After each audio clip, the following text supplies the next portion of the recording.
அன்பு உறவுகள் அனைவருக்கும் வணக்கம்.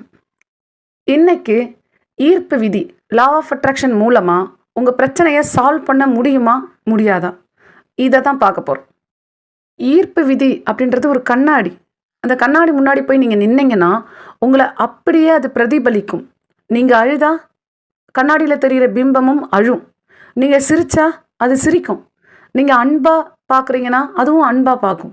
நீங்கள் முறைக்கிறீங்கன்னா அதுவும் கோபமாக முறைக்கும். அப்போ ஈர்ப்பு விதின்றது நீங்கள் கொடுக்கறது பல மடங்கு திரும்ப பல்கி பெருகி உங்ககிட்டயே வரும். அப்போ இந்த பிரபஞ்சத்தில் எல்லாமே எனர்ஜி தான். ஒத்தவற்றை ஈர்க்கும். உங்கள் எனர்ஜிக்கு ஏற்ற மாதிரி நீங்கள் எந்த இன்புட்டை கொடுக்குறீங்களோ அந்த எனர்ஜிக்கு ஏற்ற மாதிரி உங்கள் லைஃப்பில் எல்லாமே நடக்க ஆரம்பிக்கும். அப்போ நாம் கொடுக்குற இன்புட் எல்லாம் தப்பாக கொடுத்துட்டு அதில் கிடைக்கிற விளைவுகள் அவுட்புட் மட்டும் நல்லா இருக்கணும்னு நம்ம எதிர்பார்க்கக்கூடாது. தக்காளி விதையை விதைச்சிட்டு ஸ்ட்ராபெரி ஏன் முளைக்கலன்ட்டு நம்ம கேள்வி கேட்க முடியுமா? ஈர்ப்பு விதிக்கு நல்லது கெட்டதே கிடையாது. அங்கே லாஜிக்கே கிடையாது. அது ஒரு விதி.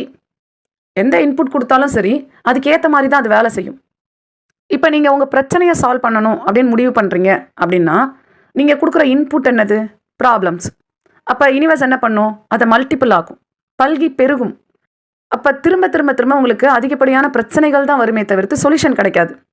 நீங்கள் எப்படியாச்சும் ஒரு கடனை அடைக்கணும், உங்கள் லைஃபோட பிரச்சனையை சால்வ் பண்ணணும் அப்படின்னு நீங்கள் ஒவ்வொரு முறை போராடும் போதும் நினைக்கும் போதும் அதை கவனிக்கும் போதும் அந்த பிரச்சனைகள் சால்வ் ஆகிறதுக்கு பதிலாக அதிகமாக தான் ஆகும்.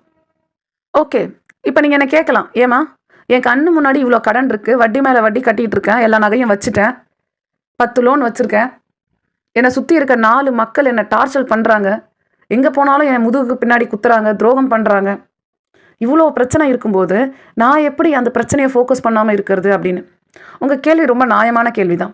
பட் கொஞ்சம் யோசிச்சு பாருங்க, இதே தானே ஒரு 10 வருஷம், ஒரு 20 வருஷம், ஏன் அதுக்கும் மேலே கூட பண்ணிக்கிட்டு இருந்திருக்கீங்க? ஏன் உங்கள் லைஃப்பில் மாற்றம் வரலை? உங்கள் பிரச்சனை ஏதாச்சும் தீர்த்துருக்கீங்களா? அதுக்கு ஏதாவது ஒரு முற்றுப்புள்ளி வச்சுருக்கீங்களா? அப்படி உங்கள் பிரச்சனையை நீங்கள் ஃபோக்கஸ் பண்ணி அதுக்கு சொல்யூஷன் கிடச்சிருந்தா இந்த வீடியோவை நீங்கள் ஏன் பார்க்க வந்திருப்பீங்க? அப்போ உண்மை என்னென்னா, ஒரு பிரச்சனையை ஃபோக்கஸ் பண்ணி பிரச்சனையை தீர்க்க முடியாது. அப்போ அதுக்கு ஆல்டர்னேட்டிவாக என்ன பண்ணணும் அதை தான் நான் சொல்ல போகிறேன். கவனமாக கேளுங்க. இந்த பிரபஞ்சம் முழுக்க நிறைஞ்சிருக்கிறது ஆற்றல், சக்தி, எனர்ஜி. எனர்ஜி ஃப்ளோஸ் வேர் அட்டென்ஷன் கோஸ். உங்கள் கவனம் எங்கே போகுதோ அங்கே தான் இந்த பிரபஞ்சத்தின் ஆற்றல் பாயும். அதுதான் மேனிஃபெஸ்ட் ஆகும். நீங்கள் எதை கவனிக்கணும்னு யூனிவர்ஸ் சொல்லாது.